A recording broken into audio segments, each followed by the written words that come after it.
네, 최근 대구에서 20대 여성이 생후 4개월 된 아들을 창밖으로 던져 숨지게 한 사건이 있었죠. 또 이에 앞선 경기도에서 20대 엄마가 태어난 지 7개월 된 아들을 바닥에 집어던져서 증상을 입힌 사건도 있었는데요. 자기 자식에게 어떻게 그럴 수 있을까 하는 생각이 드는 이런 사건들에는 하나의 공통점이 있습니다. 바로 이 여성들이 심각한 산후 우울증을 겪고 있었다는 건데요. 오늘은 취재 기자와 함께 이 산후 우울증에 대해서 얘기를 나눠보겠습니다.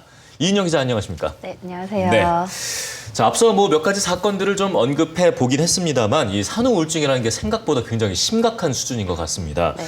최근 발생한 아동학대 사건들 원인들에서 봐도 자주 보이듯이 우리나라에서 이 산후 우울증 좀 여전히 방치가 되고 있는 그런 실정이죠. 네, 최근 그 언론에 보도되는 여러 가지 아동 학대 사건들의 원인을 좀 보면은 네. 이 산후 우울증이라는 게 자주 이제 등장을 하는데요. 실제로 아동 학대 살인 사건들을 분석한 결과 가해자 10명 중 4명은 친엄마, 네. 그리고 살해 이유 중에 3번째로 많은 게 바로 이 산후 우울증이었습니다.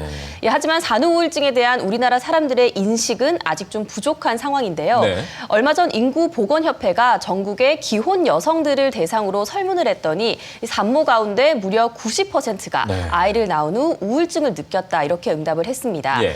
응답자 3명 중에 1명은 이 산후 우울증으로 자살 충동까지 느낀 적이 있다라고 응답을 했고 이 산후 우울증으로 아이를 거칠게 다루거나 때린 적이 있다고 답한 응답자는 무려 절반에 달했는데요. 네.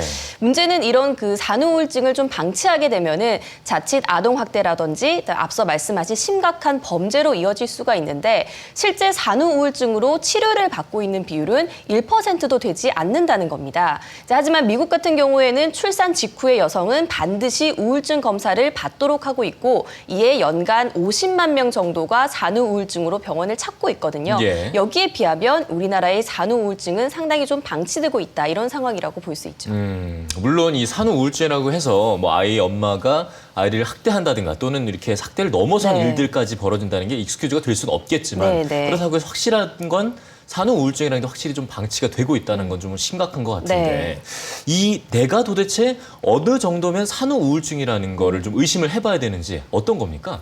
네, 일단 예. 그 국가의학정보 포털에 따르면 우리나라 산모의 10에서 20% 정도가 산후 우울증을 겪는 것으로 알려져 있는데요. 네. 이 출산 후에 겪게 되는 우울증은 그 증상에 따라서 일반적인 산후 우울감이 있고 산후 우울증이 있습니다. 이 산후 우울감이라는 거는 아이를 낳은 후에 쉽게 짜증이 난다거나 모든 일에 의욕이 없는 말 그대로 좀 일시적인 우울 증상이라고 할 수 있는데요. 예. 하지만 이게 심해져서 갑자기 식욕이 뚝 떨어지거나 증가하고 아니면 불면증에 시달리거나 불안감이 커지는 증상이 나타나면 네. 산후 우울증으로 진행이 된 것일 수 있어서 이때는 좀 전문적인 치료가 필요합니다. 예. 이제 때문에 전문가들은 만약에 출산 이후 한 2주 정도 이상 하루 종일 특별한 이유 없이 기분이 우울하다거나 출산 이전에는 자기가 좋아하던 일에 흥미가 없어지는 이런 증상이 생겼다면 병원을 찾아서 상담을 한번 받아보는 게 좋다고 조언을 합니다. 그러니까 우울감에서 우울증으로 발전이 될 수 있는 거군요. 네네. 자, 그런데 이 우울증이라는 거는 일단 왜 생기는지 그 이유도 좀 함께 좀 살펴볼까요? 네, 일단 네. 그 산후 우울증이라는 건요. 출산의 당사자인 이 산모가 신체적 그리고 좀 정신적인 변화를 동시에 감당을 해야 하는 과정에서 발생을 하는 것으로 알려져 네. 있습니다.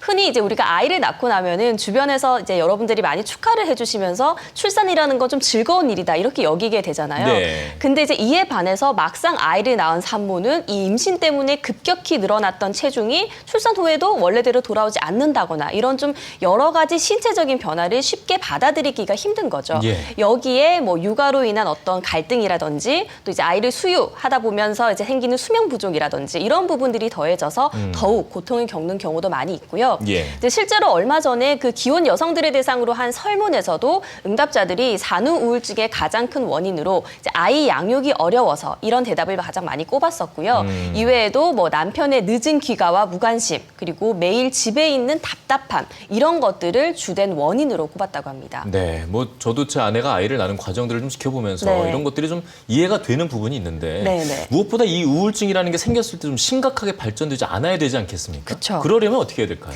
네, 우선 이 산후 우울증이 이제 문제가 되는 거는 증상을 계속 내버려둘 경우에 이 산모 자신은 물론이고 네. 자녀의 발달 그리고 가족 관계에도 상당한 영향을 미칠 수 있기 때문에 중요한 부분인데요. 네. 일단 앞서 말씀드린 말씀드린 그런 증상 등을 통해서 이 산모에게 산후 우울증이 발생을 하면 신속하게 정신건강과 그 전문의를 찾아서 상담을 받는 게 좋습니다. 네. 이제 대개는 이제 그렇게 가게 되면은 약물 치료와 또 함께 그 상담 치료를 병행을 하게 되는데 보통은 길어도 2달 안에는 금방 증상이 호전이 되는 걸로 알려져 있거든요. 특히 이제 관련 연구 결과에 따르면은 심한 우울증 때문에 자살을 시도하거나 학대 경험이 있는 산모의 40에서 60%가 이 범행 이전에 정신건강 전문의를 찾았다는 결과도 있거든요. 네. 때문에 이제 전문가들은 이런 산후 우울증이 안타까운 범죄로까지 이어지는 것을 막으려면은 가족이나 친구 이렇게 가까운 주변 사람들의 역할이 중요하다고 이제 조언을 합니다. 예. 이제 아이를 낳은 후에 산모가 계속 우울하다라고 얘기를 한다거나 그리고 평소와 다른 기분이나 어떤 행동을 보이는 경우 이제 가까이 있는 가족들이 그 신호를 알아챌 수 있도록 곁에서 좀 꾸준히 관심을 가지고 지켜봐주는 게 가장 필요하겠죠. 네, 알겠습니다. 뭐 산후 우울증에 대한 좀 이 심각성을 우리가 좀 깊이 좀 이해해야 될 것 같고 이에 대한 의료적인 지원이나 사회적인 인식 이런 것들이 좀 개선이 돼서 더 이상은 정말 좀 안타까운 사건이 이어지지 않기를 기대해 보죠. 네. 오늘 말씀 잘 들었습니다. 고맙습니다.